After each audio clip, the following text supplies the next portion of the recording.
I'm not one of those fussy people about journalism. I'm like a chef. Like today in my restaurant, today I'm going to make a cake. Tomorrow I'm going to make a meat dish. And if it Mm-hmm. works better with asparagus, I'll do asparagus. And so that's how I got into podcasting. So when I look at any kind of content right now, I go, what's the best way to prepare this piece of content? Where does it belong Mm-hmm. best? And then I pick that. And I don't think, oh, this is an old media thing. Because people that go, oh, TV's over. I'm like, people are watching more TV than ever. It's just in a different place. It's not broadcast, it's streaming, right? Like, you look at the trends. But just because something's popular right now doesn't mean nobody thought Pivot would work. I was like, trust me, it's going to work. And if it didn't, I would have moved on to something else. But I knew it would. That one I knew would work. Nobody straddles the worlds of tech and media quite like Kara Swisher. Since her early days covering the internet for the Washington Post and the Wall Street Journal, she's built a singular career helping us all understand what's going on behind the scenes in Silicon Valley. As the co-founder of the All Things Digital Conference and the co-founder of Recode, she's grilled everybody from Steve Jobs to Mark Zuckerberg to Elon Musk. Along the way, she's become one of the most distinctive voices in podcasting as the host of On with Kara Swisher, co-host of Pivot, and host of Recode Decode. Now she's out with a new book, Burn Book, a tech love story, where she chronicles the rise of the internet, the dangers it poses to humanity, and why she still has hope for the future, all while calling on the industry to clean up its act. Part memoir, part manifesto, this book isn't just a juicy read. It's also a valuable historical document, giving readers an inside look at the architects of some of the biggest tech moments of the last 30 years and dishing on what these masters of the universe are really like. We sat down to talk about how the media industry is transforming, why some tech bros seem so immature, and why Silicon Valley seems 10 steps ahead of the government. I'm Charlotte Alter, senior correspondent for Time, and this is Person of the Week. So, Kara, I'm so glad you're here with us today. I want to jump right in. You studied at Georgetown, where you got your BA in journalism and literature. And during that time, you also were looking at the history of propaganda, particularly Nazi propaganda. And this is, I think, something that's so interesting to know about you, given what you later covered in your career. How much of what you learned about Nazi propaganda in college is showing up in our world today, do you think? Well, it's similar. It's not different, right? I mean, people call it misinformation. It's just propaganda. So I was always very attracted to how do you get a population to shift in opinions by manipulating them via media, right? Whatever the media happens to be.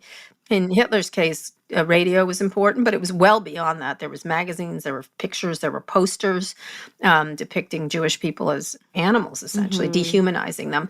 Nazism obviously gets most of the attention, but it's not uncommon. And in a positive way, too, by the way. You can use propaganda to get people excited about something. The war effort here in this country and things like that. You can use it any way you like, but it can move populations. I was also interested in persuasive speeches. Like, my favorite piece of writing is the Gettysburg Address, very short, very persuasive. And so I was always interested in how it was done. And what I was particularly interested in was the system. Like, how did they do this?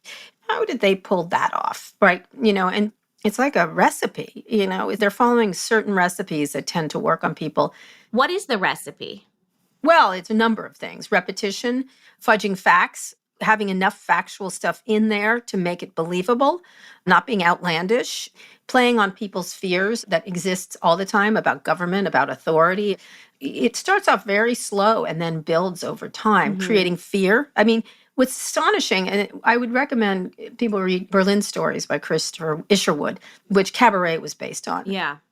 It was the most open society before the Nazis, like crazy open society, tolerant, interesting, innovative, and then it shifted. And so everyone uses Nazism a little too much, right? So easily online now. But it's not the worst comparison, right? We haven't gotten to their terrible end yet, but we certainly could get there. You can see the pieces of it. And so I'm always interested in both the systems and the systems that push back at this stuff, because that happens too. There's ways to combat it that work rather well too. But there is an inherent nature of people to be fearful. and hopeful. Yeah. They'll go between one or the other, but fear works just as well as hope. It does. It just does. So this sort of understanding of propaganda, how did you take that into your career in journalism at the beginning? I had a really interesting interview by a lawyer for Google one time who was very sharp. She'd worked at Twitter, and her point was that Google was built for speed, accuracy, and context, right? That when you typed in ADL, you got ADL, right? Right. You got what you were asking. Speed was important, but accuracy and context was really important, right? When you change those structures that you build on and you do speed, virality, and engagement, you come up with something very different, which is Facebook, which is not true necessarily. It leads you down all kinds of roads. And so very early on covering the internet, the idea that it was a little like a casino, which many people have compared it to. It's got qualities of addiction. It's got qualities of enragement, which equals engagement. It has qualities of making you feel bad. It certainly has cigarette-like characteristics, right? Yeah. And then the worst part is you need it for work. You need it for life. You can't sign off. You have to be online. There's no other way to operate in You this can't society. really live in the world without it. Exactly. You can't. You started working at the Washington Post in the 90s. You were covering technology. Mhm. What made you see the writing on the wall that the internet was going to change everything? And why do you think that these kind of like legacy media wise men missed this big thing that was so clear to you? Because it wasn't in their interest. I had no interest, right? You know, I didn't want to keep the system that was going on alive. I don't care one way or the other, but it had no impact on me. So when I saw what was happening, for example, there was a ticker tape thing in like an AP station at the Washington Post. It was right near the front. And it would go type, type, type, type, type. Here's the news. And I was like, why are we waiting for it to type out? Like, you can see it on the computer. And I kept saying that to them. I was like, why do you have this thing? Right. Except for like quaintness. Well, this is where we get it off of. I'm like, why? It's on the computer. And people would make fun of me. I kept like going, well, if you have this, you don't need this. If you have email, you don't need letters to the editor. Why would you need them? The classified thing was very particular to me. I was writing about retail for the Washington Post, and all the retailers died in Washington, the big stores, Garfinkel's being one of them.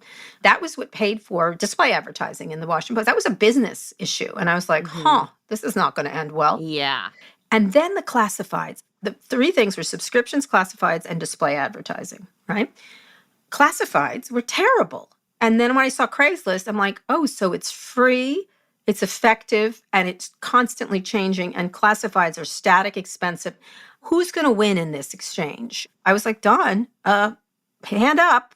That's a problem. You mean Don Graham, the head of the Washington Post? Yeah, yeah. And he was never irritated by me. He actually embraced technology compared to other people. But what are you going to do if that's your business? Yeah. You have to shift, right? And then subscriptions, when it was all free on the internet, initially they were like, it's not good. I'm like, it will be good. Right. That was what they were always like. Well, why it wouldn't work. And I was like, it will work. It doesn't work yet. Yeah. Right. So one of the things I'm so curious about is that since your time at the Washington Post and then through your time at the Wall Street Journal, at the Times, at New York Magazine, you've worked all over the place. You have carved out this identity for yourself that is very independent of any of these outlets that you've worked at. How did you do that? How did you maintain control over your work? I think everyone has control over their work. They just don't think they do. They always think they're at the behest of other people. I see it, including in young people still. It's like they're on an achievement wheel. Yeah. And if they only please Joe, you'll be good. But you aren't. Like, I was like, is that true? I was always questioning that. And I think that's what actually a good reporter does.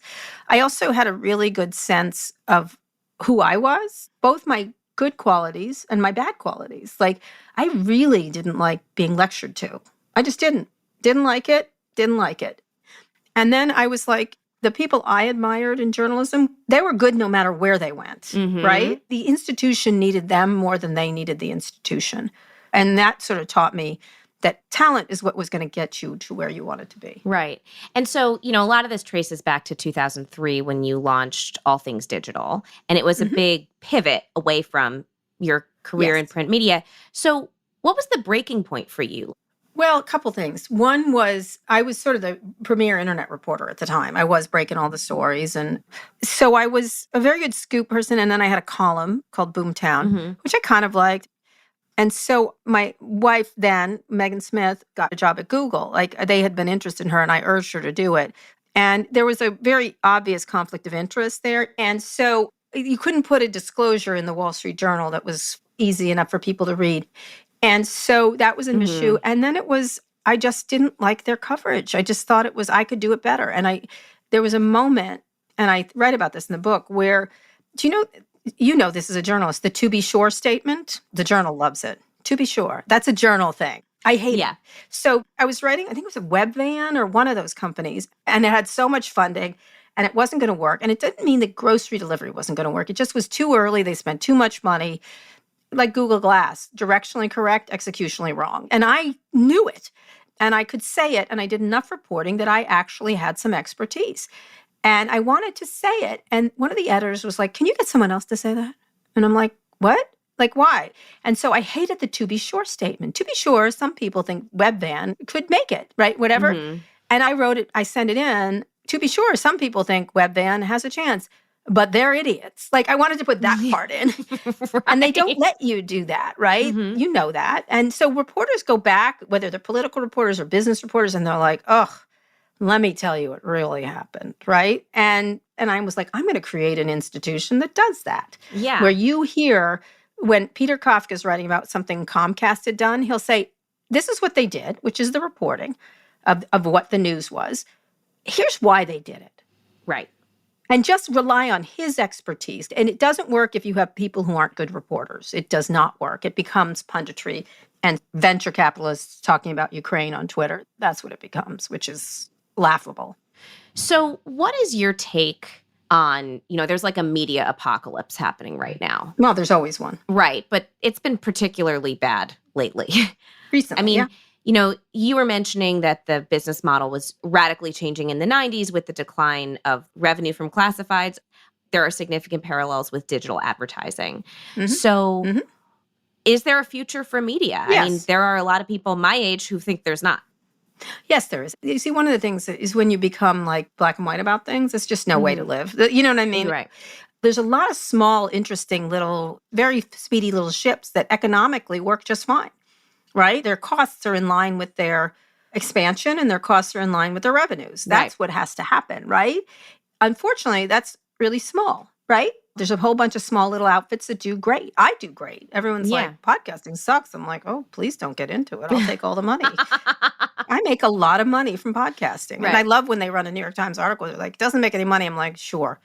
That's ridiculous. Of course it does. For some, and it doesn't for many. Right. It's a business. It's called the news business, just like it's show business. And I focus on the business. What's the actual business? I also think you can do very well if you make great content and have your economics in line, whatever it happens to be. But it's not the apocalypse. It's the same thing that's been happening. It's just continuing. Digital advertising is dominated by Google and Facebook. It just is. Look at the numbers this past quarter. Like they own it. We don't own it anymore. And so what is your business model and what is the right size you need to be? It doesn't mean you can't be highly effective at a small size, but you have to figure out what your business model is. And then you have to recognize it's not a very good business. Like in general, I always point to the New York Times, which is considered the gold standard of this thing. And I think it made $2.4 billion in revenue and a couple $100 million in profits. Mm-hmm. Facebook had $40 billion in profits or whatever the number just was for the year. Like, are you kidding me? Is there any way to compete with that? There is not, my friend, right? But this is kind of my question is that like, it seems like you've almost taken this like move fast and build things approach to your media career that it seems like from reading your book, you've learned some of those attitudes from covering tech. But one big difference is that there's a lot of money in tech that there isn't necessarily in media. Today. So what advice would you give a young journalist right now who's trying to like make a career in this industry? One, you have to start at what the product is. And I hate to use the word product, but you are making a product. It has to be entertaining. Entertaining/interesting. I don't want to just use entertaining, but something that causes people to want to pay attention to what you do. Secondly, it's got to be useful to people. And third, it's got to be can't get it elsewhere. Can't be replicated. You can't replicate Scott Galloway. I mean, you just can't. Right. You can try all you want, but if you like us, you buy us, right? Kind of thing. And so that's really powerful, right? That's a super powerful thing. You also have to have your economics in line. And for some reason, reporters hate thinking about money. And sorry to tell you, it's all about money. By the way, media was very lucrative for a long time. Lots of industries, like there was a horse and buggy industry that was quite lucrative until it was not. Marble stone carvers. Right. That's right. When we come back, we dig into some of the most insightful revelations in Kara Swisher's Burn Book, A Tech Love Story. More in a moment.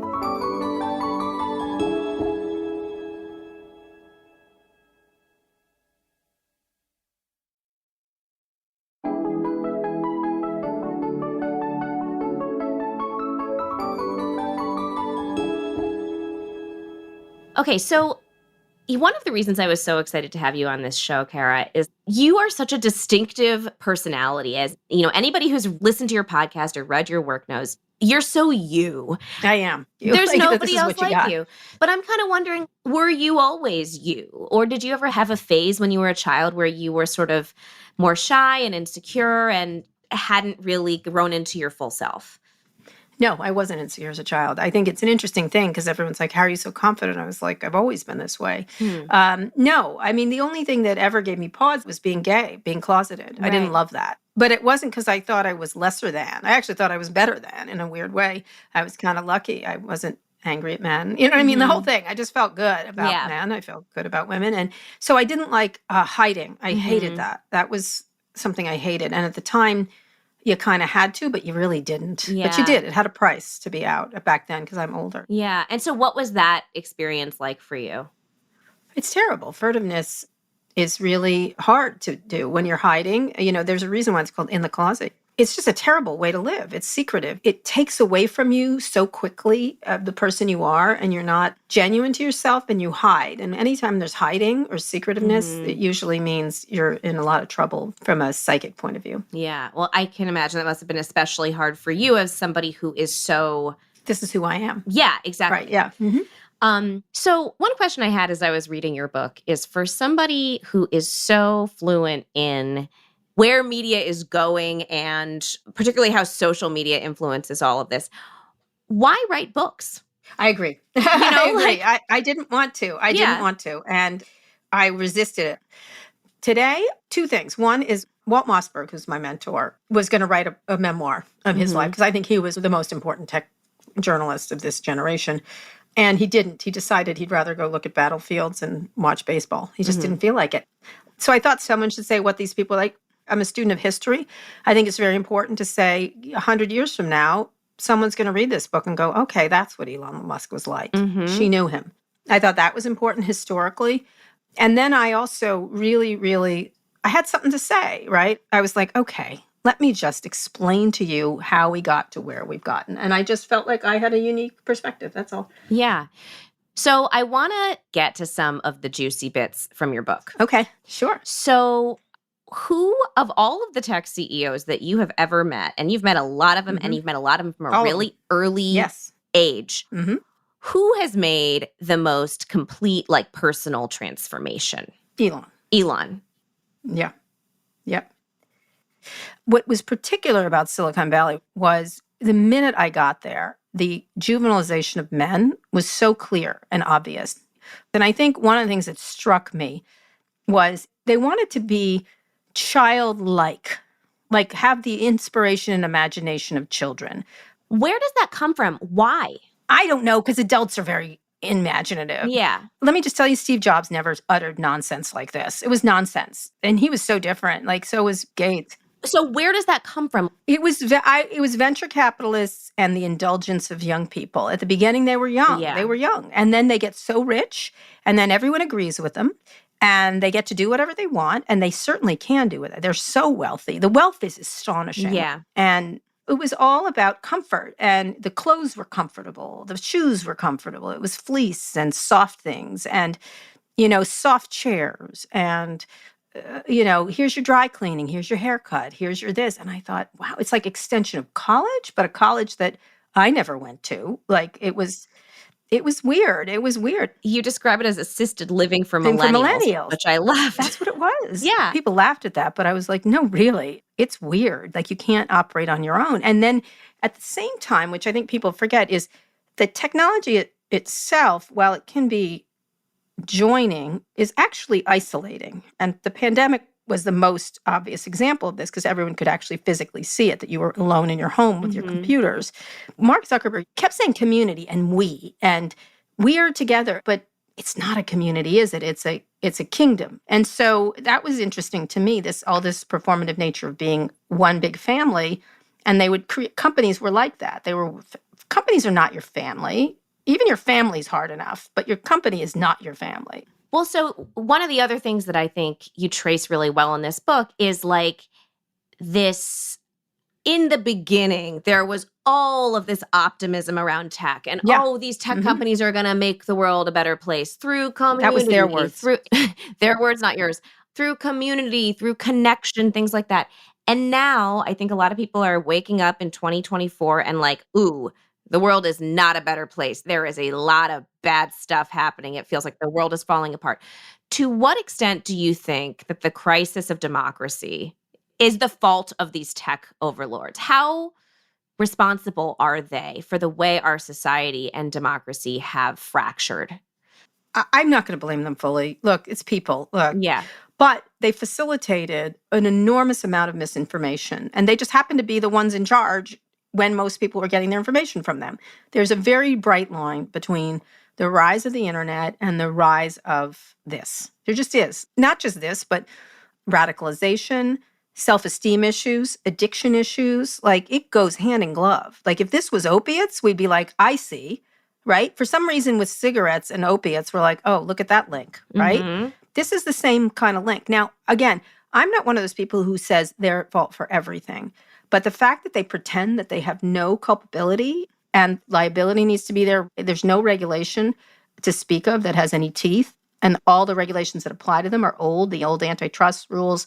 There's no national privacy bill. There's no data transparency bill. There's no algorithmic transparency bill. We're still working out how AI should be developed. Yeah. So looking back, do you think that there was a moment, an opportunity that was missed sometime in the last 20 or 30 years where there could have been laws put in place, there could have been regulation put in place, and there wasn't? And what was that moment? Well, I was there when the Communications Decency Act, I covered it for the Washington Post, when the Section 230 is part of the Communications Decency Act, most of which was thrown out on constitutional grounds, but that stayed. When they got so powerful, I didn't know why that stayed quite the same way it was. We got to revisit is what we got to do. I think, honestly, if I had to pick, the Obama administration. I thought they did a bear hug of tech, and they never, ever put any good antitrust things in place, privacy bills, etc. And I think that administration was deeply in love with the tech people, and they were the stars of the time. And so, they owe us. They owe the American people and the globe some of their incredible amounts of lucre. They do. They just do. And I'm a capitalist at heart. Like I build businesses, but even I know when I'm getting a handout, right? And so I just feel like we have to right size this situation. It's very similar to, it's happened before with the railroads or electrical or gas. We fought all those things. Now, again, it's not perfect, but it's certainly, they have some level of culpability, they have some level of liability, they have some level of regulation. Not perfect, but you imagine a group of people that have none? They have no regulation? I don't. I've never seen it. What do you think people in 30 years will feel dumb that they weren't paying attention to now? In the same way that, you were so prescient 30 years ago about what's coming. How impactful AI is going to be. Right now, the same thing is occurring when the internet first started. When I was saying, you guys should use this, these emails, you should use, you know what I mean? I was like, this looks like it's going to be a big deal. Everyone was like, oh, it's so dumb. What am I going to use it for? I don't get it. What is it? And I was like, it's everything. And they're like, what do you mean everything? I said, what's the world? There's a tree, there's a car, there's a building. I said, it's everything. I was like, I can't explain it to you. And so I think a lot of people right now are into AI. They come into two camps, this sort of disaster camp and this Yeah. too So hopeful camp, where the do you techno land? optimist. I don't. I think the techno optimist bullshit is bullshit again. Hmm. That said, I think the doom scrollers are just as bad. It could be anything you want. Like, what is fire, right? Is it going to burn your house down or is it going to warm you? Like, I don't know. Yeah. It could do either. I think the media does a disservice. Like, oh, students are going to cheat. I'm like, okay, students have always cheated. It's just a Right. new way to cheat, right? I don't feel like this is like the greatest revelation, nor should we be wasting our time writing about it. It's going to get better. We are not as a species, right? AI is It's going so to get better. yes, and it is us. It's us better. It's inevitable that the tools will be used for good or bad. And it's a toss up about who's going Hmm. to win. But the bad people, this is good for bad people, but it's also good for good people. Right. What's the one thing you hope people take away from your book? I hope they laugh a little bit, you know. I laughed. Look, there's a couple things. If you didn't know a lot about internet history, I think I do a very breezy way to explain how it happened, Hmm. right? Also, understand that it's my opinion about these people. Hmm. Like, I suspect I'm going to get a lot of, she's wrong. You know, she's wrong about Elon or she's wrong about Mark. They're great men of history. Okay, I don't think so. I think they are and they aren't. So let me explain to you how I look at them. And I think historically, when people look back, there are all these accounts of people that give you a lot of insight to how people thought at the Hmm. time. And so I think that's why it's a valuable historical document, I guess, in terms of I was there, I saw it, I know these people. I know these people, and I'm here to tell you what I saw. Right. So my last question for you is, what is your kids' relationship to technology? And how do you feel about that? And I'm particularly interested because you have both teenagers and toddlers. Young kids, yeah. So, they're in basically two different technological cohorts. Sure, they are. Well, they've all grown up with technology, let me say. They're Right. digital natives, every one of them. So for the small kids, very simple, Frozen and Moana. That is their Yeah, entire relationship mine with too. technology. So that's their whole relationship. They look at pictures. They have a very little relationship with technology. It's just a new way of looking at pictures. I don't think it's that different than pulling out an album. But are you going to take a different approach with your younger kids than you did with your older kids? No, because Megan and I, my ex-wife and I, were very good about it. We weren't scared of the technology. One of the unfortunate issues with my kids is, you know how some kids are like, can trick their parents about technology? Well, they couldn't trick us. Right. Megan was the chief technology officer of the United States and worked at Google. There was Right. no getting around us on technology. Like, they could try nothing. We knew all of it. So what we did is I allowed them to try things as much as they wanted. And they are not addicted to technology. I would say young people are very sharp.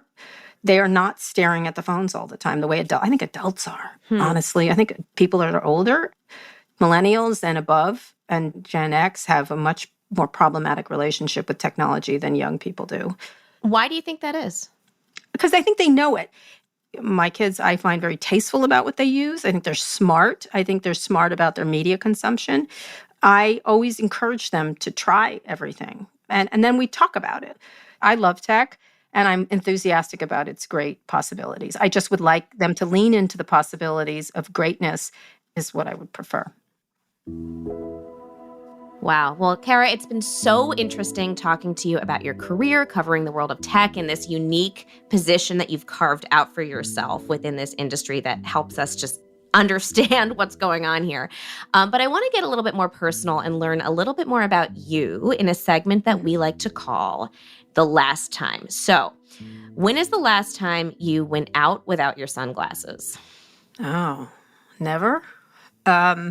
Never. I always wear them. There's not a time I don't wear them. What about at night? Oh, I don't wear my sunglasses then. No. It's just, actually people always joke to me about it, but I have a light sensitivity. Yeah. So that's what it is mostly. So if Right. it's not that light out, I'm okay. When's the last time you had coffee before bed? Every night. Why is that? What does it do for you? I like it. Tastes good. Yeah, I like coffee. And it doesn't affect me. It doesn't keep me up. There's nothing I can't sleep through. You know what? I'm like that with Diet Coke. And I think it's because my mom drank like 5 Diet Cokes a day when she was pregnant with dear. me. When's the last time you signed an NDA? Oh, a long time. I tend not to. Although I'm not particular about it. When's the last time you talked to Elon Musk? It was a while back, not too long ago, but he was asking me what I thought he should do at Twitter, and then he got mad at me for reasons still unknown, and that was that. When's the last time you were really, truly shocked by something that one of these CEOs said or did? Elon. I think when he did the tweet about Paul Pelosi being part of a gay love triangle, I was not just shocked, but horrified and appalled. Well, Kara, I've already taken up way too much of your time, but this has been such a great conversation. I really appreciate you making time to talk with us. Thank you.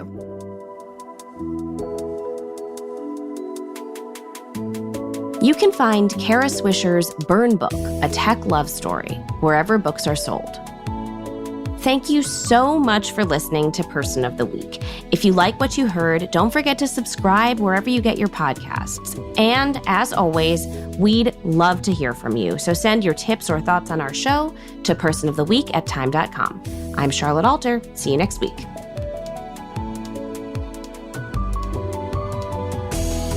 Person of the Week is hosted by Charlotte Alter. It's produced by Nina Bisbano and Allison Bailey. Our senior producer is Ursula Summer. Our story editor is Katie Feather.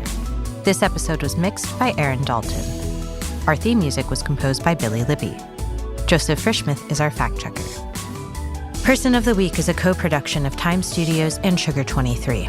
At Time, our executive producers are Dave O'Connor, Michael Erlinger, and Sam Jacobs. At Sugar 23, our executive producers are Mike Mayer, Michael Sugar, and Liam Billingham. Sasha Matthias is the head of audio at Time. You can find us online at time.com/personoftheweek and wherever you get your podcasts.